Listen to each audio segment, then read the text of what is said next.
Welcome to this week's Boss to Boss podcast.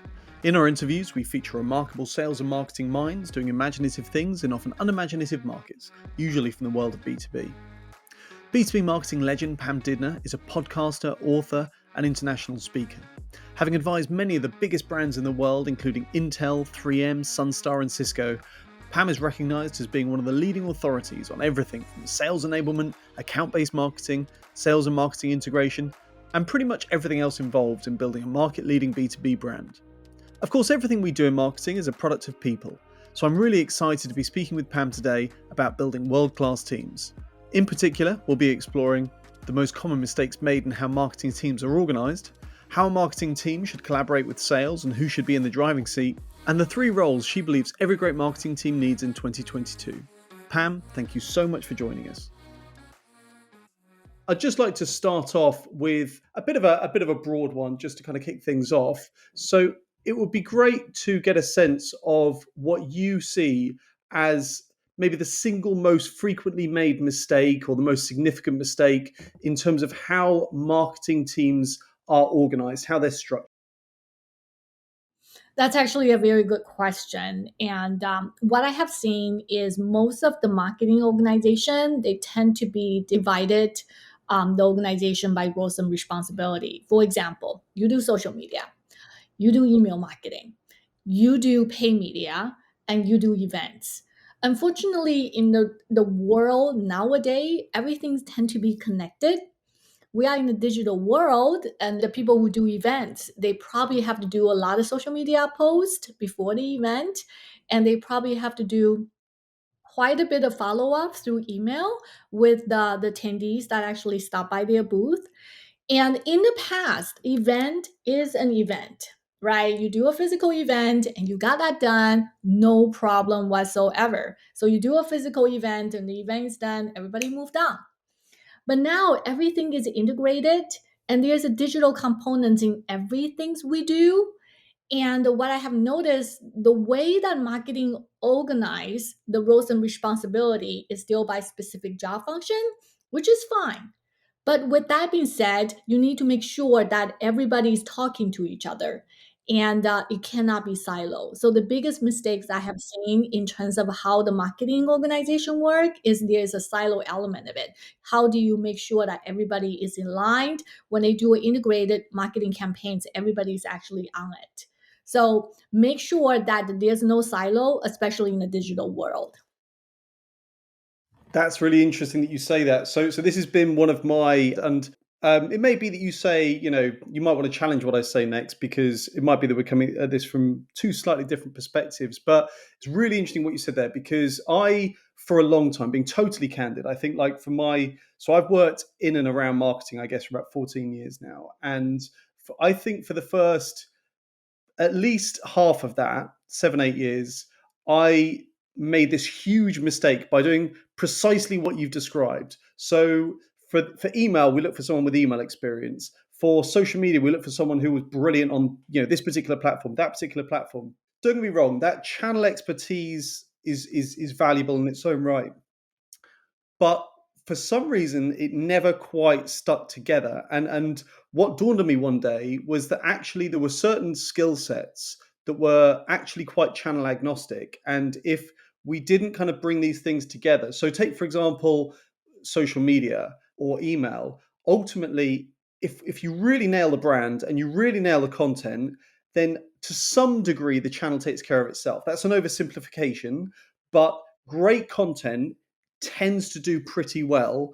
Whereas if someone's got 7, 8 years experience on a particular platform, but they're churning out really mediocre content, or they don't understand their audience, or it's completely sort of, in terms of the brand messaging, it's very kind of shambolic, then that's just never going to work, no matter how well they understand the mechanics of that particular platform. So we started to organize it more in terms of like skill set as opposed to sort of channel expertise. Now, I think we're talking about maybe 2 slightly different things because I take your point about also it's about one big customer experience. Exactly, it's a journey, and we can't be saying one thing here and another thing there. But I'd just love to get your perspective on that question of sort of skill set versus channel expertise.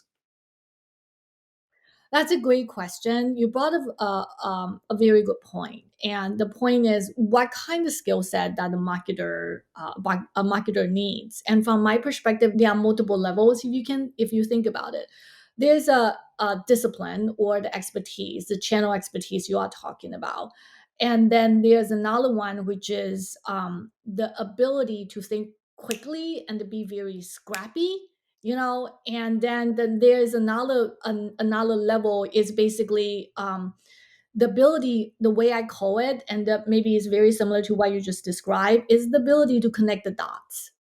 Does that make sense? Like, Yeah, you can absolutely. still organize your marketing group, especially in the growing organization or even a much bigger company. Unfortunately, they still think by marketing functions or the words that you are used, which is channel expertise. And that's how they organize. It's easier for, say, internal stakeholders to understand who does what. And I can completely understand that. But you touch on a specific skill set, which is the skill set is you need to be able to connect the dots. And if you do event marketing, you cannot just focus on physical event execution. There is other components that associated with it, and you need to know what that is, especially for events. And there are stuff that you have to do and follow up for your sales team, and that's post event, and you need to know what that is. You may not need to be the owner of it, but you need to know what that is and to be able to actually pull the right players into the discussion and make things happen. So I think another skill set, in addition to the channel expertise that you are talking about, is the ability to actually connect the different dots and also be scrappy. That's another thing that I feel that a lot of the B2B marketers, they tend to know their lane, very, very well. But sometimes you have to cross the different lane or lines, if you will. And you have to cross the line. And you need to somehow find that balance that you don't want to step on someone else's toes. Well, a lot of time you probably do, but understand what that is and how to get the other people to actually help you. Yeah. And this I totally agree with everything you said there. And this might be taking it a step too far. This might be a slightly controversial thing to say, but in my experience, someone who's just a phenomenal marketer, really understands the voice of the brand, really understands how to create a great narrative and great messaging for the audience. That person, I'd probably rather have that person Yeah, almost irrespective of channel than somebody who was 6 out of 10 at that stuff, but had 8 years of experience in the channel. Now, of course, ideally you want both. right. Ideally, you want both. And of course, some people are phenomenal at one particular channel. But somebody once gave me a great. It was actually during one of these interviews. Someone used a really interesting analogy in a slightly different context, but I think it works here. They said, "Look, Dan, if you're organising a soccer team, so I appreciate this is probably I should probably use like a American football analogy or Totally something wrong. here. If, Occasionally I do watch soccer. so they were saying if you were organizing a local Sunday league soccer team, right? So basically a really kind of average, pretty low standard soccer team, and you could choose between either the person who had played central midfield their whole life, they had 25 years experience, or you could choose I think the example they used was a chap called Thierry Henry, a very famous footballer, used to play for a team called Arsenal. If you could have Thierry Henry at his peak, but playing out of position, who would you rather have? Would you rather have the local who knows that role inside and out? Or would you rather have the best player in the world who's just playing out of position? And I thought that was a really interesting analogy. I'd love to get your take on that. Well, I hate saying this. I try to think outside the box. Can I have both? Yeah, The reason why I'm trying to say is, of course, you always have to look at the hiring or in terms of not just your in-house team. You always have an agency that actually support you, or you have a freelancers that you use. Let's assume you do actually have some budget. Of course, you can hire the best talent. From my perspective, I would hire the best talent I have. Should I be a channel expertise or should I be somebody like it has a well-rounded skill set? That depends on what I need at that time. But what I'm trying to say is hire the best talent based on what you need and based on what your business planned for that year or maybe for your long term goal. You also can hire best players, but they don't have to be your full-time employees. They can be your your like missionary, right? You can hire them to work on a certain job, and they are the best in their field, but you can hire them and they're using your budget. And the way I look at in terms of the organizational structure is not just the internal team that you have and the full-time teams. But why don't you expand that and look at that in terms of not just your full-time team, but also your agencies and your freelancer that can actually support you? That's why I was thinking, Dan, that's a great question, but I want both. And I will make it happen with both. No, too right, too right. So a slightly different topic then. How should, and I think this is particularly pertinent around channels like events. Um, how would you see the marketing function really kind of collaborating with the sales function? Like, who should be in the driving seat, and how do you ensure the activity of these two teams are really aligned? That's a great question. And I have a very strong opinion that the marketing team should be on the driver's seat because this is the event. And ultimately, who owns the event is going to be probably marketing team. Who is going to take the success metrics, like reporting out how successful the event is probably going to be marketing. So the way I see it, the ownership should stay within marketing and the marketing should be on the driver's seat. But when you are on the driver's seat, that doesn't mean that the people who sitting in the car, passengers, they are passive. The passenger can actually proactively provide feedback in terms of turn left, turn right, we are going to this place instead of that place. All right, that's fair, right? So the sales team, obviously, they want to get leads from the events. Let's assume that's one of their goals. And then the sales team need to actually provide the feedback in terms of, and then share with the marketing team how they want to engage, how they join the event, or even how they want to reach out to the existing account and also potential new accounts before the event. All that information needs to be feed into the marketing team, and the marketing team will actually make sure it happens. Does that make sense? Yeah, So absolutely. the way I see it is marketing needs to take that initiative and drive it and gather the feedback from the sales team, proactively align with the sales team. Salespeople are very busy. Most of the customers I work with, sales teams are not necessarily proactively talking to the marketing people. It's up to the marketing take that initiative to talk to a salespeople, get the information out of them, and proactively align with them. So, just a question related to that. So, in terms of how you think the sales function and marketing function are collaborating together, how the success of the marketing team should be measured? Obviously, different organizations use different terminology. Some will refer to like marketing qualified leads versus sales qualified leads. Other organizations will have different kind of terms that they use.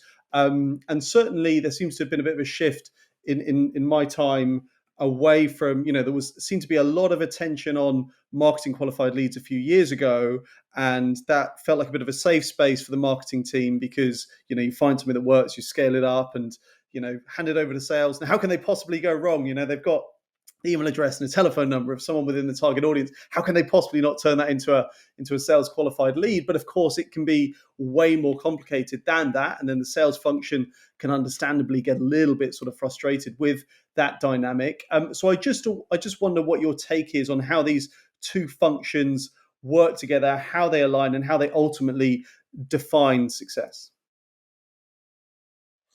You know, the thing is, there are fundamental differences between sales and marketing.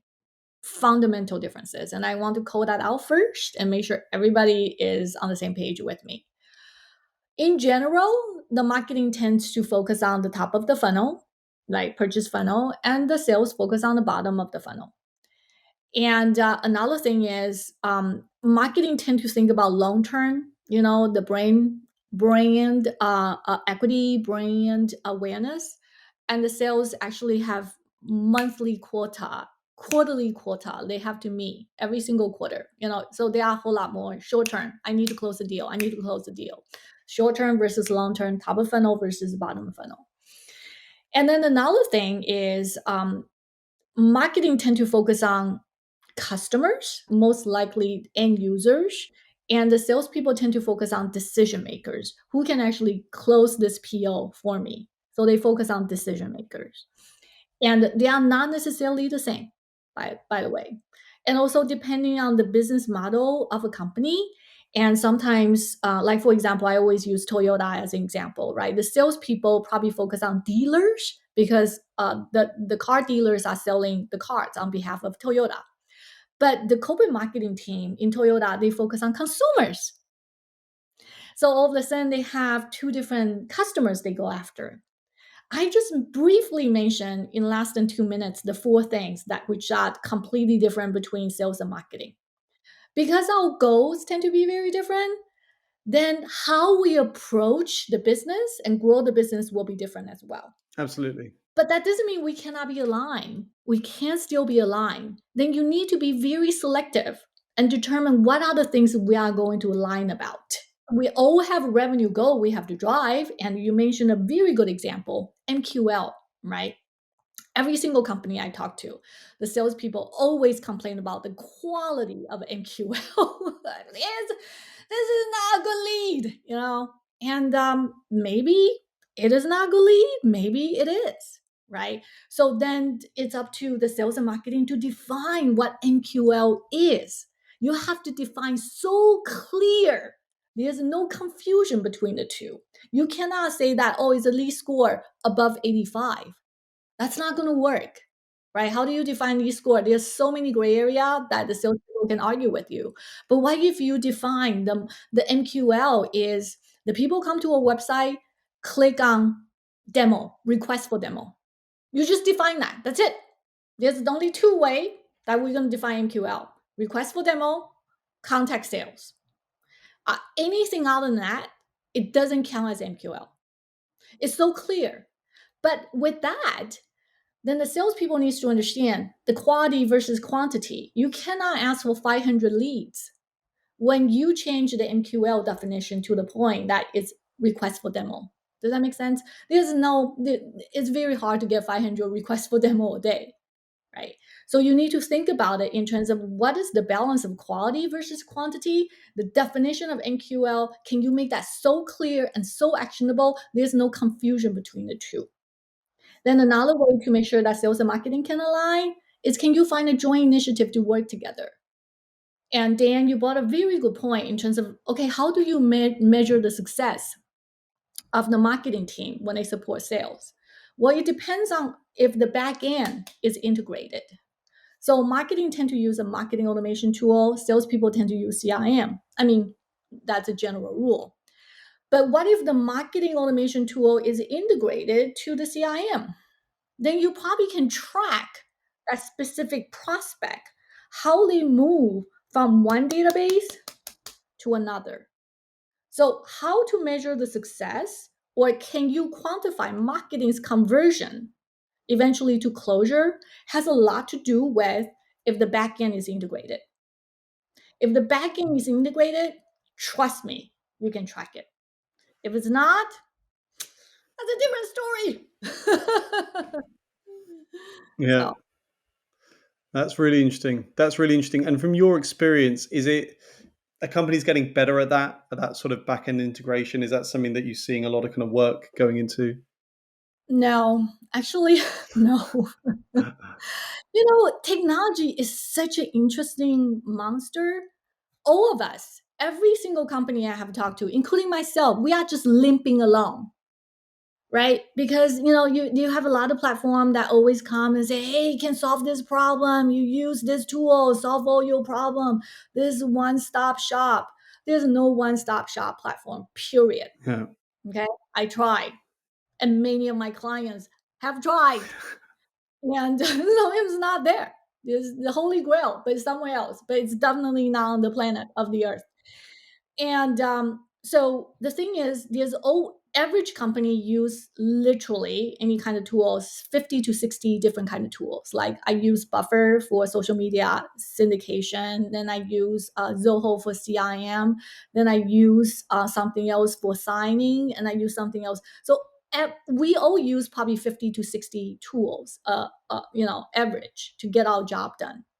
And you have to think about it in terms of all those tools, how do they integrate it to the point that actually make it easy for people to track?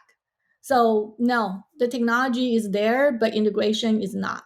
And I have to say that for many, many companies. So Interesting. Well, I guess it's reassuring to those that are worried that they're sort of behind the curve. That actually, oh, you nobody's know, behind. We are all on the same boat. yeah, yeah, absolutely. So I appreciate this next question is quite sort of business and sector dependent. But if you were building a marketing function from scratch, and this might sort of connect to some of the thoughts you're having in the first question, if you're building a sort of marketing team from scratch for a B2B organization, what are the first three roles you would look to hire? Okay, so you are totally right. This is more kind of like business and the sector dependent, and also depending on where the company is at that time. Yeah. And not just assume it's a growing company, right? The company is actually growing. It's a SaaS-based platform, and if it's SaaS-based platform and the company is growing, the first three roles I will do tend to be content editorial, and the other one is writer, Okay. and then designer. Yeah. That's what I would do first. The reason is nowadays, just like you said, the people who can write very well, and the content you create through writing or the content you create through video creation, the writing part of it and also the video creation part of it, the creative element of creating a video, if you will, how you go about it does determine how the audience will make that first 3-second call if they want to watch your video or if they want to read your blog. Does that make sense? Yeah. Absolutely. So the I would focus on get a good writers, get a video person, and then they can find a way or say it in a way to showcase your products. And they also can work very closely with the sales team. If the sales team are actually talking to potential clients, they need customized content. The writers and also the video person can actually quickly creating and customized Mm, content for the sales team. Does that make sense? And another person absolutely. I would hire, I understand that you're not too keen about the channel expertise, is a social media person. But I hear you, but I completely understand if I have to make choices, where do I make Yeah. that cutoff? And I would definitely use all my budget to actually hire in-house writers and the video creators, and the content matters and content is king. Then after you get that situated, the next thing is find a way to promote it, right? That's Yeah. another Yeah. 50% of the formula. Yeah, absolutely, absolutely, and I mean, I couldn't agree more with all of that, and yeah, even the social media part, I totally get that, and ultimately, if you want people to engage with your content, you got to go where those people are, and in 2022, that's almost certainly going to be a social platform or another. I just wonder, so most of what you've said there, my guess is that if I'd asked you that question 5 years ago, 10 years ago, I mean, you correct me if I'm wrong, but my guess is your answer probably wouldn't have been radically different. I think that in terms of the importance of getting the content right. Now, I just wonder, looking forwards to the future, do you see this changing? Is there anything else that you look at and you think, do you know what? There's this new role that, like, I can see on the horizon, 3 years, 5 years, 10 years. There's going to be some other role coming into the mix that really kind of progressive, exciting B2B organizations are going to be looking to get in house. Is there anything that springs to mind? Yeah, so there are a couple roles I've been thinking about. I think this is something that may not be 3 to 5 years. I think it's about 10, 15 years. And the Facebook CEO Mark Zuckerberg is really pushing for the metaverse, and with that, the virtual environment. And I'm not saying that people is going to wear the goggle and all the time. I'm just saying that right during the pandemic we are virtual all the time, right? So kind of shift us from that 100% face to face to kind of like we have to deal with virtual.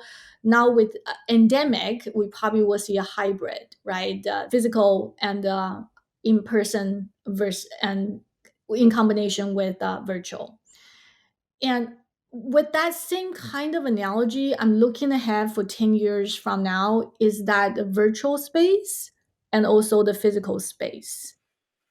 I see the virtual space, when I say virtual space, is really Mhm. kind of like a metaverse, and that you actually can immerse yourself into a very 360-degree virtual environment. And I see that will be part of our world, and the people, because a lot of time if you think about events, a lot of consumer event nowadays, they really try to emphasize this immersion experience. And how do they create that? They use sound, they use lighting, right? They use technology to create that fantastic world. Well, why don't that world be taken into the virtual universe? Does that make sense? Absolutely. So with that being said, I think that B2B marketers or any marketers need to look ahead in that universe, and how do we position our brands and also our products. And the certain skill set I think is very important is how to create that three-dimensional experience. That customer experience is important. I don't know how to do that because I'm a two-dimension type of B2B marketer.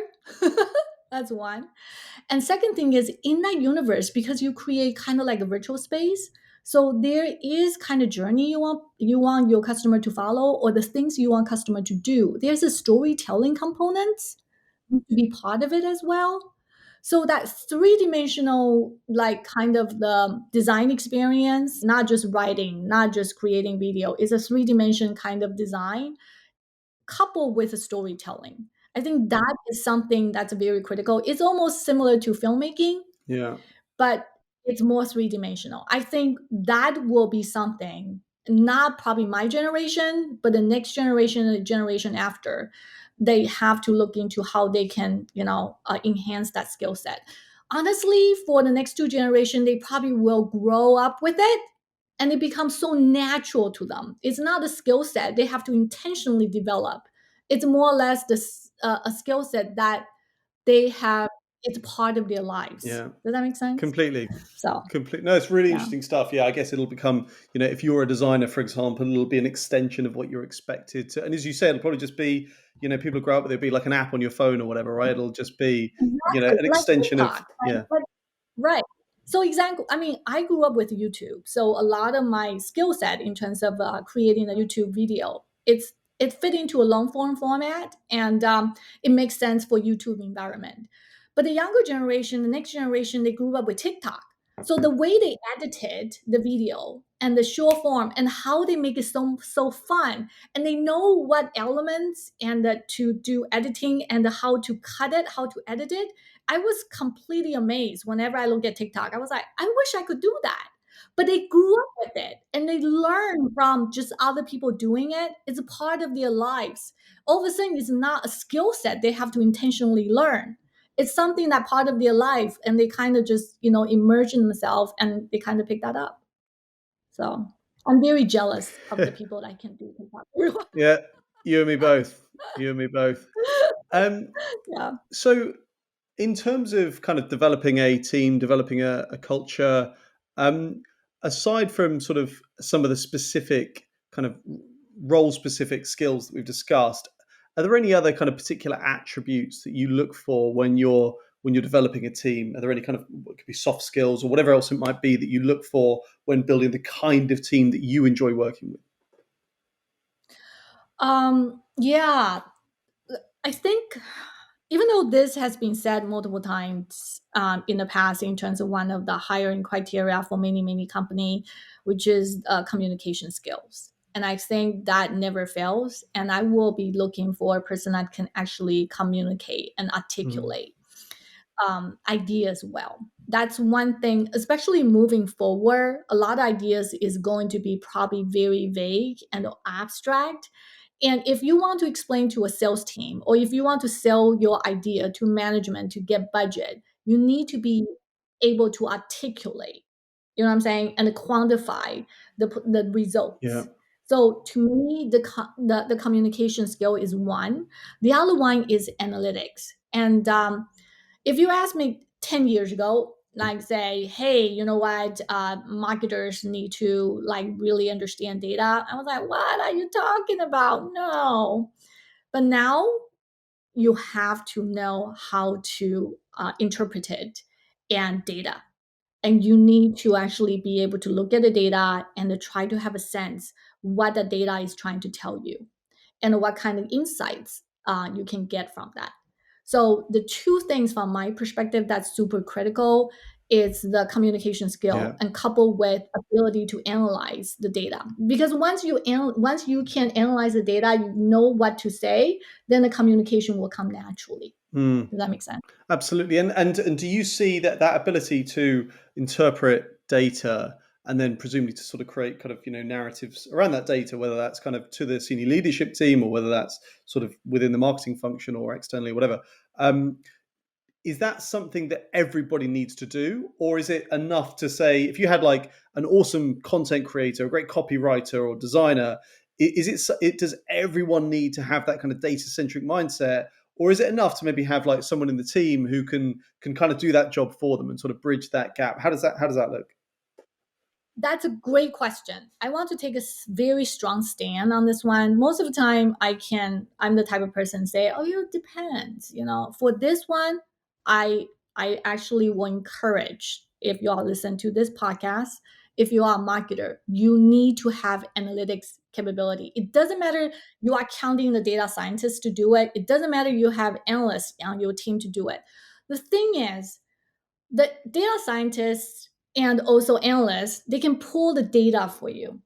They will not be able to interpret the data for you. You are the expert. Because you are the expert, you know email marketing well.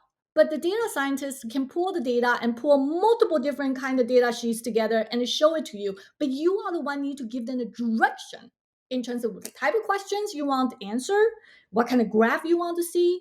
But before you can even do that, you need to know data first.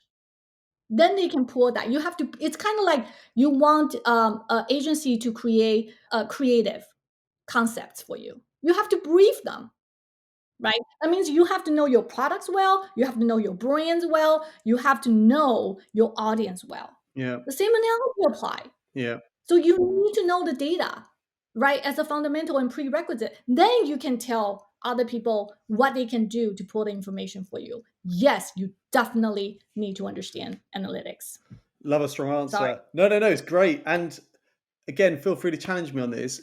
I feel sometimes it's more of a sort of an imagined obstacle than a real obstacle. So I feel like there are some people, you mention data to them, they think of numbers and they remember. So in the UK, we have like these things called GCSEs and A levels, right? And they struggle in their GCSE maths and they've never been able to psychologically get past that moment in their lives. So just the idea of a graph or a piece of data is just terrifying to them. In reality, when you are the person responsible for that channel activity, you kind of know what good looks like, right? You know that if the graph is going up, like you know that probably a good thing. You know if the graph's going down, it's probably not a great thing, etc. Right? You don't really. I mean, there's a world of difference between that and like heavy kind of data analysis.